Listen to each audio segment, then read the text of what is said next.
तो hello guys, welcome back to my channel. आज मैं वीडियो लेके आई हूँ IBPS क्लर्क के बाद में अब आपको कैसे प्रिपरेशन करनी है।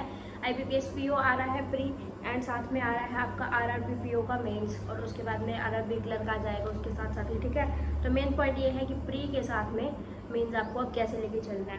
तो 25 अगस्त के अकॉर्डिंग मैं लगा लेती हूँ। मेरा 24 को पेपर हो जाएगा तो मैंने 25 के अकॉर्डिंग बनाया प्लान, ठीक है। 25 का हो जाएगा, वो 26 से लेके चले 31 वाले भी इस चीज़ को थोड़ा थोड़ा इम्प्लीमेंट करने की कोशिश करना, पर अभी एक बार पेपर पे ध्यान देना, ठीक है। तो अब ऐसा है कि प्री को आप थोड़ा सा कम टाइम दे सकते हो क्योंकि आपके ऑलमोस्ट प्री हो चुके हैं, प्लस PO का रहता है। PO में इतनी ज़्यादा नीड नहीं होती, मेन ज़रूरत लगती है क्लर्क के टाइम पे, क्योंकि RRB क्लर्क हो गया, IBPS क्लर्क हो गया, इसमें आपको पूरे क्वेश्चंस अटेम्प्ट करने की ज़रूरत होती है। तो इसके अकॉर्डिंग आपको थोड़ा सा ज़्यादा प्री की तरफ ध्यान चाहिए होता है, ठीक है। अब आगे प्री प्लस मेंस की बात। इसके लिए मैंने नई स्ट्रैटेजी जो मैं खुद फॉलो करूँगी और आप लोगों को भी सजेस्ट करती हूँ कि आप ट्राई करना, ठीक है। और इसमें मैंने कोई भी ऐसी चीज़ है नहीं जो मैंने छोड़ दी हो। ऑब्वियसली खुद के लिए बना रही हूँ तो सबसे बेस्ट चीज़ सोचूंगी, तो आप लोग भी ये सब ट्राई कर सकते हो। मैंने सोचा है प्री के लिए आप लोग लगाइए डेली के 2 मॉक्स, ठीक है। फुल मॉक लगाओ, मोर देन सफिशेंट है ये IBPS PO के लिए। अभी SBI PO का टाइम है, SBI क्लर्क में भी टाइम है, तो इसके लिए मोर देन सफिशेंट है। इसके बाद में आपको करंट अफेयर्स सबसे मेन। अब अगर अभी तक किसी ने भी नहीं किया ना, तो मैं उसके अकॉर्डिंग ये प्लान बता रही हूँ। जिसने अभी तक कर रखा है वेल एंड गुड, आप अपनी रिवीजन अभी से स्टार्ट कर दो। जिसने अभी तक कुछ भी नहीं किया उसके लिए ये प्लान है। आप एक काम करो, अगस्त के आपके सबसे ज़्यादा इंपॉर्टेंट है, जुलाई की आपकी सबसे ज़्यादा इंपॉर्टेंट है ये, ठीक है। अगस्त के जितने भी दिन रहते हैं आप कोशिश करो उसकी डेली के डेली जैसे भी करके कंप्लीट करो। सितंबर की भी आप ऐसे ही करो, डेली कंप्लीट करना। जब सितंबर स्टार्ट होएगा एटलीस्ट 15 to 20 तक कर लेना, उसके बाद मत करना। 15 तक तो कर ही लेना कोशिश करके, ठीक है। तो मैंने सोचा है 25 अगस्त से लेके आप 31 अगस्त तक करो। अभी तक अगस्त के जितने दिन जा चुके हैं उसकी एक हफ्ता है आपके पास, 3 डेज पर डे करोगे तो भी आराम से हो जाएगा, ठीक है। इसके बाद आप करो 6 सितंबर से लेके 16 सितंबर तक 10 दिन है जुलाई की। हर दिन के 3 दिन करोगे आराम से हो जाएगी कवर, ठीक है। उसके बाद में 17 सितंबर से 25 सितंबर तक आप करो जून की। अगर आपको लग रहा है पॉसिबल हो पा रही है तो कर लेना, अगर नहीं लग रहा तो एटलीस्ट जुलाई और अगस्त की तो बहुत अच्छे से करके जाना। सितंबर की भी हो जाएगी, एटलीस्ट 2.5 महीने की तो होगी आपकी।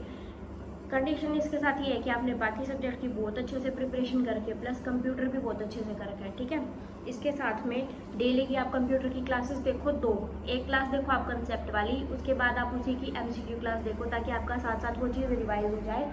टोटल रिवीजन की मैं लास्ट में बताऊँगी, ठीक है। हाँ, अभी आपको ये बात कोई नहीं बताएगा, RRB के लिए बताएंगे सारे। अभी से आप टाइपिंग की प्रैक्टिस शुरू कर दो, डेली के 10 या 15 मिनट, कुछ ज़्यादा खास ज़रूरत नहीं है। और कुछ खुद से बनाने की, क्योंकि IBPS PO आ जाएगा ऐसे ही सिर पे, और आपकी टाइपिंग की अगर स्पीड नहीं होगी और आपको एक राइटिंग का फ्लो नहीं आता होगा ना, तो ये चीज़ आपके मतलब प्रॉब्लम करेगी उस टाइम पर। अभी से शुरू कर दोगे तो आपको टाइम हो जाएगा प्रैक्टिस करते हुए, आपका हाथ अच्छे से जच जाएगा इस चीज़ के ऊपर, ठीक है। इसके बाद में आप मेंस का मॉक लगाओ, एक डेली 2 ही घंटे का मॉक होता है, कोई ज़्यादा लेंदी नहीं है कि ना लगा पाओ IBPS PO की तरह, तो डेली लगाओ। अगर कोई ऐसा है जो डेली नहीं लगा सकता, एटलीस्ट 2 दिन में एक मॉक तो लगाओ ही लगाओ। इसके साथ में थोड़े बहुत क्वेश्चंस अलग से करो, जैसे कि कोई कंसेप्ट है आपको मॉक में नहीं आ रहा, क्वांट्स का हो गया, रीजनिंग का हो गया, उसको एक दो क्वेश्चन करके वीडियो के साथ में वो चीज़ कर लो, ठीक है। जो आपके 25 सितंबर के बाद 3-4 दिन बचेंगे ना, उसमें आप ऐसा अलग से कुछ मत करना। जो भी आपने जितना भी करंट अफेयर्स का पढ़ा है, कंप्यूटर का पढ़ा है, वो सारा रिवाइज करने की कोशिश करना जितने अच्छे से हो सके। और जो भी आप करंट अफेयर्स करते जाओगे ना, कोशिश करना संडे को थोड़ा सा 2-3 घंटे एक्स्ट्रा निकाल के जितना भी उस वीक में किया हो ना, वो सारा रिवाइज कर लेना, क्योंकि रिवाइज करना बहुत ज़रूरी है। अगर एक बार याद करके रिवाइज नहीं करोगे तो फिर भूलने के बहुत ज़्यादा चांसेस है, तो ये चीज़ है बहुत ज़्यादा ज़रूरी। एक चीज़ और, प्री हटते ही साथ है ना, कुछ लोग छोड़ देते हैं कैलकुलेशन की जो बेसिक प्रैक्टिस है ना, वो करते रहना। क्वांट्स में ये चीज़ कई बार बहुत दिक्कत कर देती है, क्योंकि प्री जाते ही साथ हम सोचते हैं कि स्पीड की अब ज़रूरत नहीं है भाई है, उसमें भी क्वेश्चन ऐसे होंगे जिसको आप फटाफट से जल्दी स्पीड से निपटा के, कुछ क्वेश्चन डिफिकल्ट होंगे उसको ज़्यादा टाइम दे सकते हो, ठीक है। तो ये चीज़ बहुत ज़रूरी है। और रीडिंग क्वांट्स में भी हुआ, चाहे रीजनिंग में हुआ, चाहे इंग्लिश में, तीनों सब्जेक्ट में रीडिंग की इतनी ज़्यादा ज़रूरत पड़ेगी ना, आप अब सोच भी नहीं सकते। पेपर अटैम्प्ट करोगे तब पता चलेगा, क्योंकि हर एक क्वेश्चन लेंथी आता है। रीजनिंग में पजल्स इतनी लंबी आते हैं, पूरा ही पूरा स्क्रॉल करोगे स्क्रीन उसके बाद में भी होती है, ठीक है।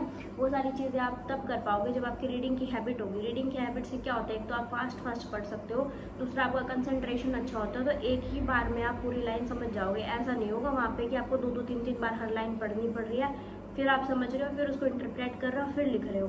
तो ये चीज़ बहुत हेल्प करेगी। बेसिक सी चीज़ है, डेली की 10-15 मिनट रीडिंग करो। अब आ गया है टाइम ऐसा कि आपको थोड़ा सा लेवल अप करना पड़ेगा इस चीज़ को लेके।